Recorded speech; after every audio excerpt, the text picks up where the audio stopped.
گوجری زبان میں اپڈیٹ سنیے۔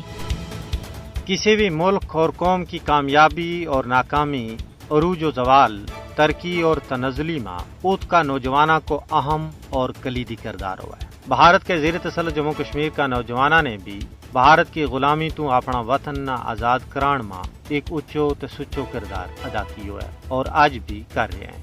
یہی وجہ ہے کہ بھارتی غاصب حکومت کی طرفوں سب تو بڑو ٹارگٹ کشمیر کا نوجوان ہے۔ انہوں نے گرفتار کرنو، زندان خانہ میں اذیت دینی، دوران حراست قتل کرنو، انہاں ور جھوٹا کیس بنانا اوت ہر تیڑا کو معمول ہے۔ ہزاراں کی تعداد میں کشمیر کا نوجوان، جنہاں میں طلباء و طالبات کی ایک بڑی تعداد شامل ہے، جھوٹا اور بے بنیاد الزامات کے تحت گرفتاری تو بعد بھارت کا بندی خانہ میں تاریخ کو بدترین ظلم برداشت کر رہے ہیں۔ لیکن حوصلہ افزا گال یہ ہے کہ اتنا ظلم و بربریت کے باوجود انہاں کا پائے استقلال میں ذرا برابر کمی نہیں آئی، بلکہ بھارتی مظالم نے انہاں کی جرت، حوصلہ اور عزم میں اور بادو کی ہوا ہے۔ یہی وجہ ہے کہ بندی خانہ تو رہائی تو بعد وہ ایک نواں حوصلہ اور عزم کے نال تحریکی صفحہ میں شامل ہو کے اپنا لو کو نذرانہ پیش کر کے پوری دنیا پر یہ گل ثابت کریں کہ بھارت اپنا تعدیبی حرباں، ہتھ کنڈا اور جبر کے ذریعے مارا جسمانہ تے قید کر سکے، لیکن مارا روح اور نظریات نہ پابند سلاسل نہیں کر سکتو۔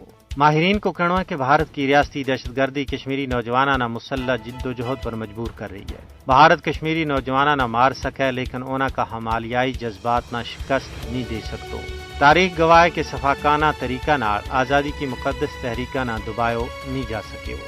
بھارت کی طرفوں غیر قانونی طور پر کشمیر کی خصوصی حیثیت کا خاتمہ تو بعد کشمیریوں کا دلوں میں موجود بھارتی نفرت میں اور باد ہوئے ہے۔ یہ گال نہ صرف عام لوگ بلکہ بی جے پی کا سابق رہنما یشونت سنہا اور ان کی قیادت میں کنسرن سٹیزن گروپ نے کافی پہلا کہہ چھوڑی تھی کہ کشمیر کی خصوصی حیثیت کی منسوخی نے کشمیریاں نہ بھارت تو کنی کر دیتو ہے۔